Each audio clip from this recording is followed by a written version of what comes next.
Hello and welcome. You're watching NewsX and I'm Megha Sharma. The World Health Organization expert panel will be assessing the Bharat Biotech's COVID vaccine, COVAXIN, for emergency use approval. Now, the approval is expected this month after a meeting that took place. It is going to be taking place on Tuesday next week.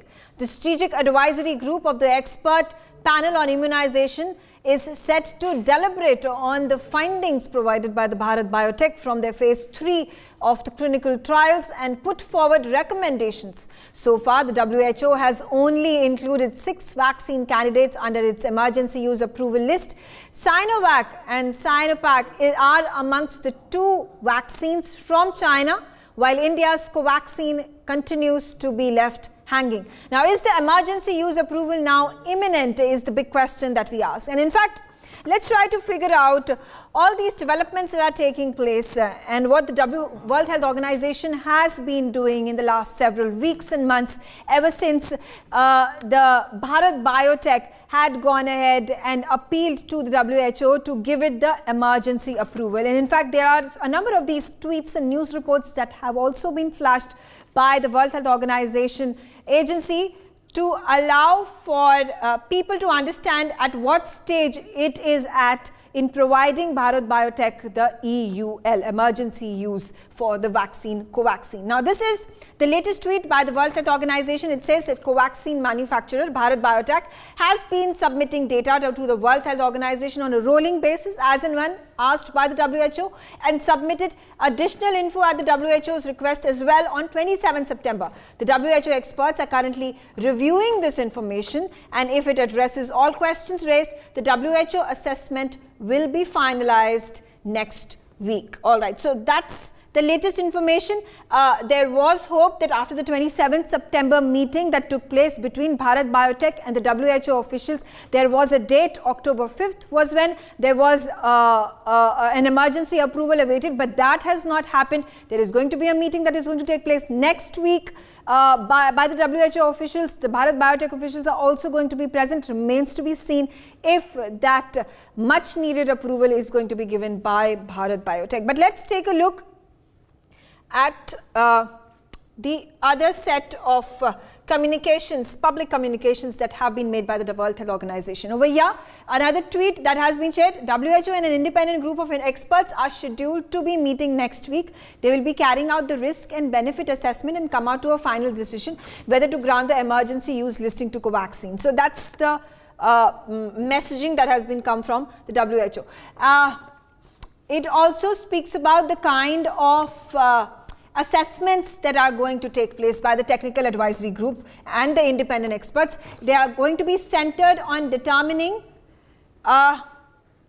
if a manufactured product, example, the vaccine is quality assured, whether it is, I'll just go back to that screen, yes, quality assured, whether it is safe and effective. So those are the 3 parameters on which a vaccine or any product that goes for these parameters and guidelines for emergency approvals is tested on. An example, like this is the entire cycle of it for the vaccine to be approved, for the cold chain to take place, and allowing for the kind of developments that take place over here. So we start off over here. We see the pre-qualification and emergency user listing is over here, but before that we actually take a look at how this entire cycle starts off, and then it is the only when the emergency use listing is provided. Before that, there is the development and clinical trials that take place over here.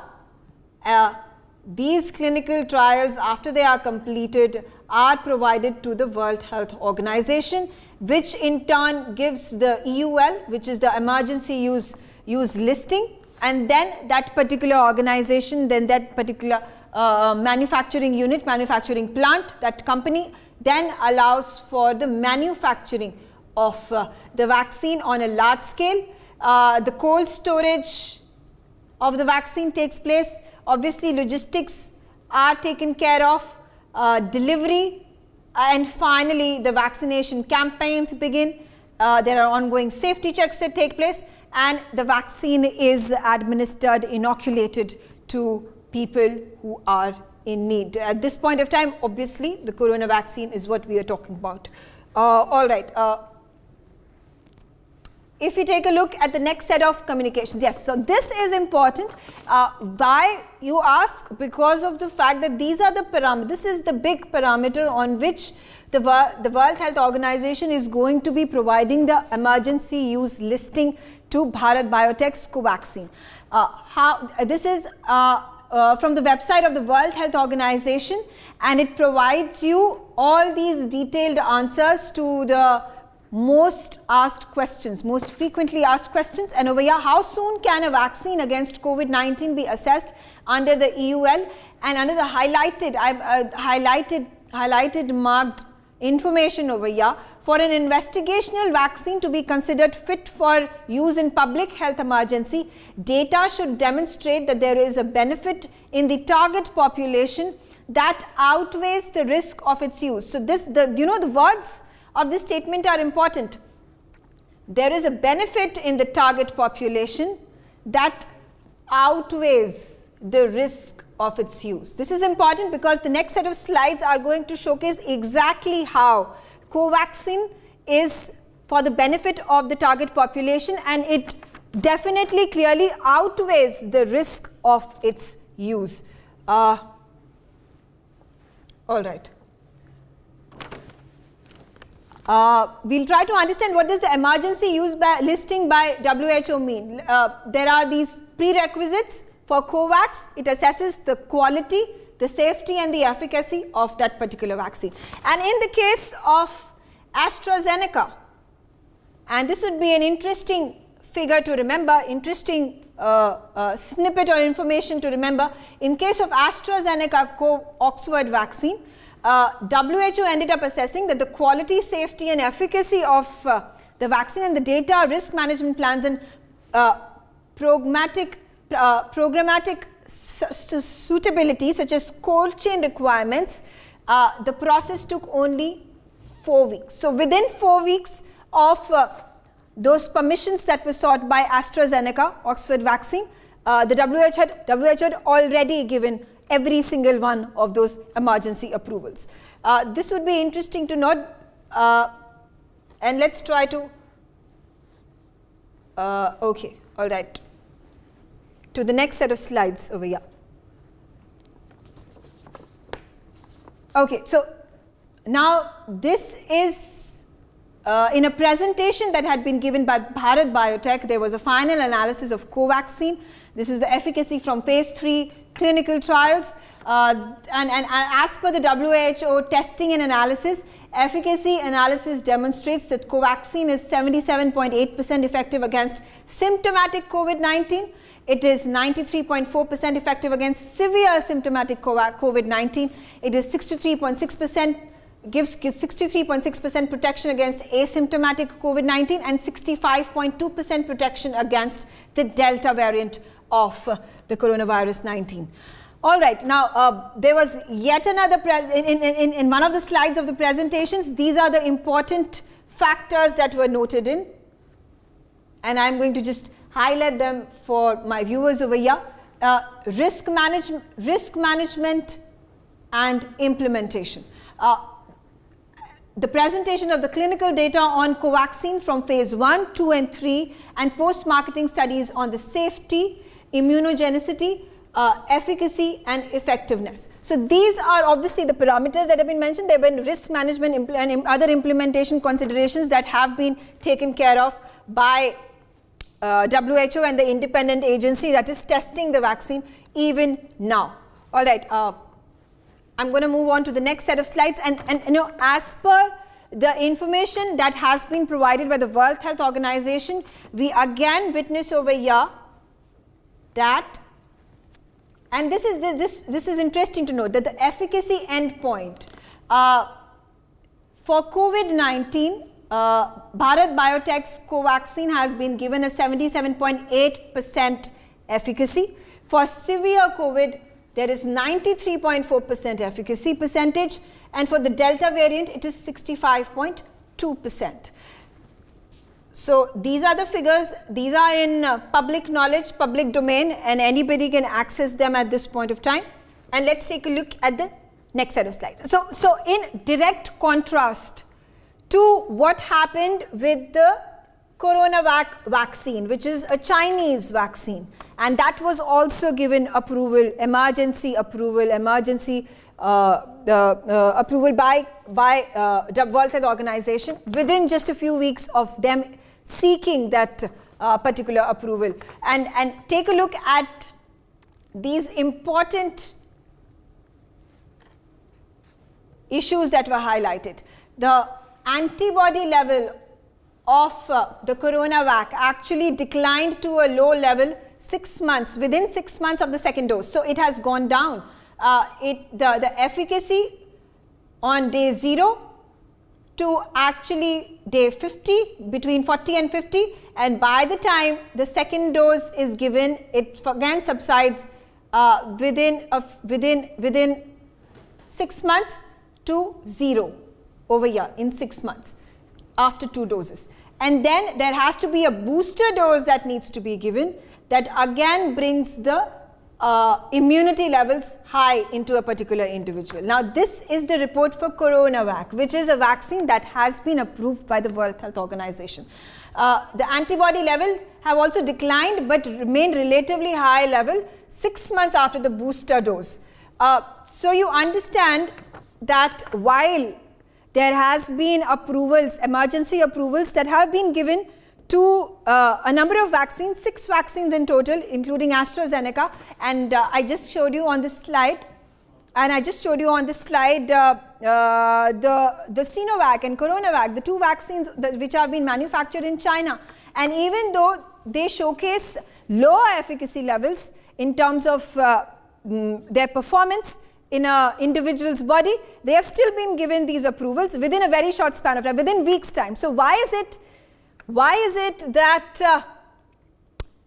Bharat Biotech has to wait endlessly? Remember, they had applied for these approvals back in June, May, June, and it is October at this point of time, and still no sight of those emergency approvals. So this is what we are discussing. Is this vaccine racism? Why, if at all it is, then why is it happening? Why are questions not being raised? And let's rope in my guests right now to answer all these questions for us on the broadcast. Joining me on the broadcast at this point of time, I like to rope in Dr. Bagai.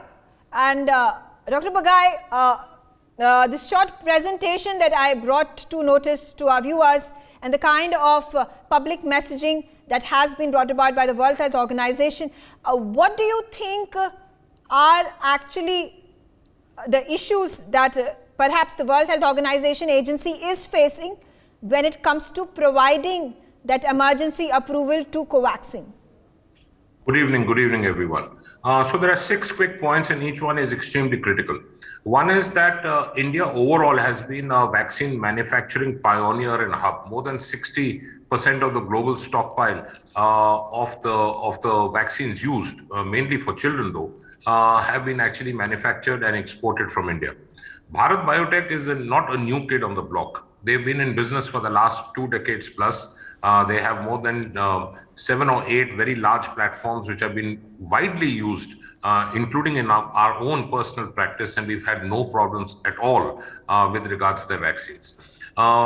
They have finished the phase 3 trial, which was actually submitted in the month of June. Yeah. And like you have mentioned, it had done a participant trial of 23,500 going up to 28,000, and even showing an overall vaccine efficacy of 77.8%, symptomatic and asymptomatic 93 to 63%, and even against the Delta strain had shown an extremely good response of protection up to 65%, which is excellent.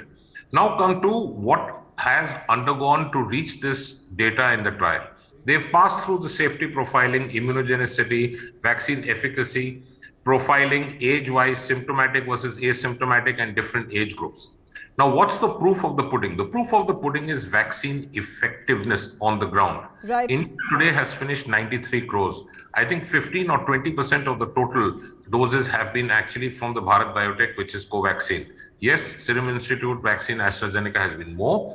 But having said that, we still have a profiling of more than about 15 or 20 crore vaccines which have been given of COVAXIN. There has been no significant side effects vis-a-vis other vaccines, including the mRNA vaccines. No significant myocarditis or thromboembolic phenomena or anaphylaxis. The breakthrough infections have been less than 0.2%, which is matching the global data. Now come to what is happening with regards to other vaccines. Yeah. The other vaccines, vis-a-vis, like you mentioned, the vaccines from China, have shown a vaccine effectiveness to begin with, vaccine efficacy to begin with nearing about 50-55%. And most Southeast Asian countries which actually got that, the vaccine efficacy, effectiveness on the ground was nearing 30%. In fact, the stocks had to be bought back and the new platforms were actually being used because people were dying and still getting rampant infection in spite of being fully vaccinated. So I think there is an element of three elements, in fact. One is, I think, a bureaucratic round and round, wheel within wheel. Point number two, there is a cognitive bias. There's no question about it. And three, I would like to highlight that the issue of WHO giving an approval, I think that is passé. India has produced more vaccines than the world has ever seen. My question is, why do we actually need an approval of WHO, which has sat on it from June, July onwards up to now October, whereas other vaccines with poorer efficacy, poorer effectiveness have got the approvals really quick.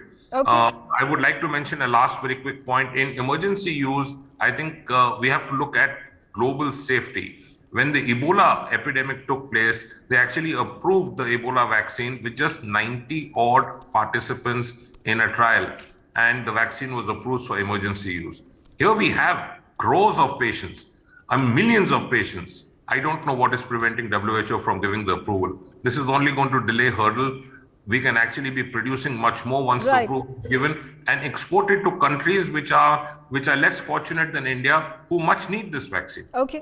Yeah, absolutely. You make very important, pertinent points over here. Dr. Professor M.C. Mishra also on the broadcast with me. And there was an important parameter and perhaps the underlying parameter for giving that emergency approval to manufacturers manufacturing COVID vaccines. That was the vaccine's efficacy must outweigh its risk on the target audience, target population.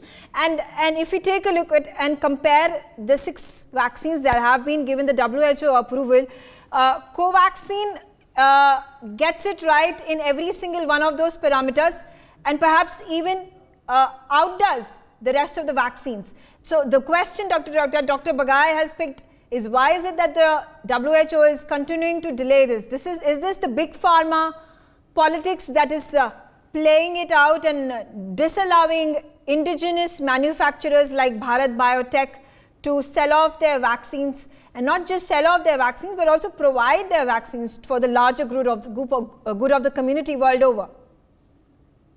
I think we have to understand from various perspectives. There is some smell of politics behind all this, but I think let's not be emotional about it. Let's be realistic about it, that COVAXIN was behind Covishield and Chinese vaccines in terms of trials, phase 1, phase 2, phase 3 trial and the data. So whosoever had completed that sooner submitted the data and that was approved. However, if you look at COVAXIN trajectory of development, their phase 2 trial was ongoing in October last year, October, November, and phase 3 trial began in November. And then there was a sudden dip of patients of COVID in January and February, December, January, February. So because I participated in COVAXIN trial, and they found it very difficult to recruit patients in the trial because of the low infections. So they actually could not complete the phase 3 trial by February. And that was, if you remember, there were a lot of criticism by our own people in January, February, why the DCGI had given emergency use authorization when the trial was not complete. And there was a lot of debate in media, and you see politicians came on television and said, we will not take BJP vaccine, etc., etc. And that was all politics going on there. And then naturally the infections started rising, and they must have completed phase 3 trial. They submitted the data, but somewhere because WHO's committee which examines this data must be satisfied. Let's not fool ourselves that we have been manufacturing 2/3 of the world requirement, etc., etc. That will not be considered, or we may have given to 10 crore people or 15 crore people. That also is immaterial, because when you are asking for a global recognition, either you say we don't care for WHO, we are giving in ourselves, we are giving to our people and they are benefiting. That's it. I mean, whether we care about WHO or not, the situation at this point in time is that you require the WHO stamp for the vaccine to be given emergency approvals and be sent across to other parts of the world. Let me complete. So either we say we don't care for WHO, our vaccine is good, and which is it good. I appreciate it's better than Covishield. I can tell you that. It has lesser side effects. I know from my personal information, the people who got Covishield and what kind of side effects they had. It is a better vaccine, more realistic vaccine. Okay. Efficacy, safety is equal. There is no question of safety. There is no question of efficacy. So I think and there is a lot of commercial interest. There are a lot of big pharma, what you said, that also is behind the scenes, Chinese pressure on the WHO chief and all that. So all those parameters are there. It's not a figment of our imagination. It is obviously this lobbying takes place, this politics takes place, this pressure that has been put. I'll have to cut you short. Sorry, Dr. Mishra. I only have about 6 minutes. I'd like to rope in Dr. Ravi Malik at this point of time. And Dr. Malik, in that presentation that I did, there was a contrast, and a very, very stark one at that, where the CoronaVac that has been given an approval by the WHO showcased that by this time there was a second dose that was given. I think within 2 months' time, the efficacy of the vaccine dropped drastically to 0, versus the kind of tests that are being done and trials that are being done on COVAXIN, and it does not show any of such drops. So in such a scenario, should we be questioning the World Health Organization, and who is the authority that is going to be regulating the World Health Organization to tell them to do the right thing? Look, lot many points are bubbling in my mind. First point is whether we are dependent upon the WHO nod or not. We don't in fact need WHO nod, and there is definitely a smell of little partialism which is coming up, as you have shown in your slides also, because we applied, Bharat Biotech applied in the month of June and July, and it is now October running, and still now we are waiting for their nod. So I'm not going in the political aspect of it, but I must tell you one thing, that on ground, this vaccine has proved to be absolutely efficacious. Right. It has proved to be, we have given more than 10 crore of vaccines, and it has been proved to be having practically minimal or no side effects. And since it is a purely indigenous vaccine, which is purely homegrown, developed by ICMR and the National Institute of Virology, so we are probably looking out for, from the export point of view, of course, we need a WHO nod, and probably we are looking out for a branding from a WHO. But as far as the speed and spread of vaccination is concerned, as far as our vaccination drive is concerned, it is not going to be hampered in any way by WHO. Say, on the other side, supposingly after a week WHO doesn't give a nod, it doesn't matter in any way. It doesn't mean that this vaccine is not efficacious or it doesn't have any side effects. So I think we should not divulge more into whether the WHO will give us the approval or will not give us. One thing we must appreciate, we must applaud our scientific committee, the kind of scientific endeavor they have taken. They have done an incredible job. And practically they have followed all the phase 1, phase 2 and phase 3 clinical trials in a proper way. Right. And this vaccine on ground is working perfectly fine. Absolutely. Absolutely. So should we just completely discard the WHO and its emergency approvals? And should there be another authority that needs to be built at this point of time? And finally, lastly, I go to Dr. Vivek Gupta, who's on the broadcast and patiently waiting to air his views. Dr. Gupta, what do you make of it all? Yeah, I have to summarize actually. You see, the COVAXIN is our own vaccine. It is an inactivated virus. It is a killed virus, while others are different techniques, which is, of course, we know the AstraZeneca and other things. Only 5 vaccines as of now has been approved by WHO, as you already told, Pfizer, AstraZeneca, Moderna, J&J, and Sinopharma. So we don't have to be, first of all, we are dependent on WHO for 2 reasons. Because first of all, the export, and secondly, of travel. Because let me tell you, my father is a pharmacologist and he was an assistant director in ICMR formerly.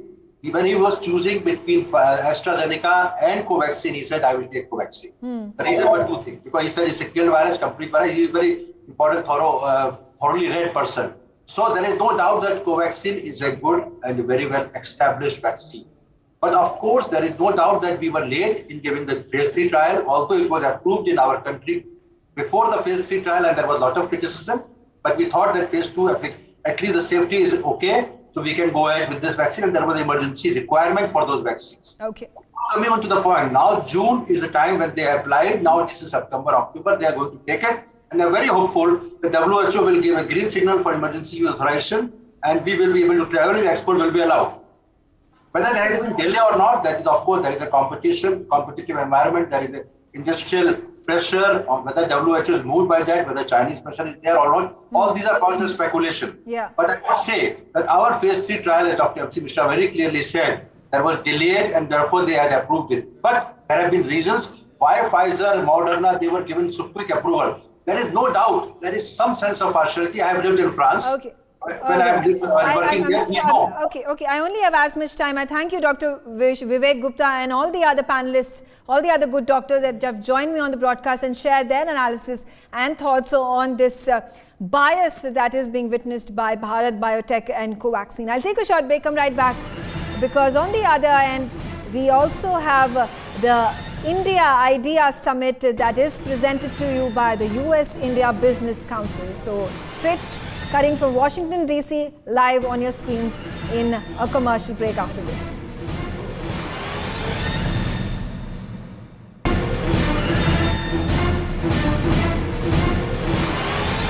For more such videos, subscribe to the NewsX YouTube channel, hit the bell icon.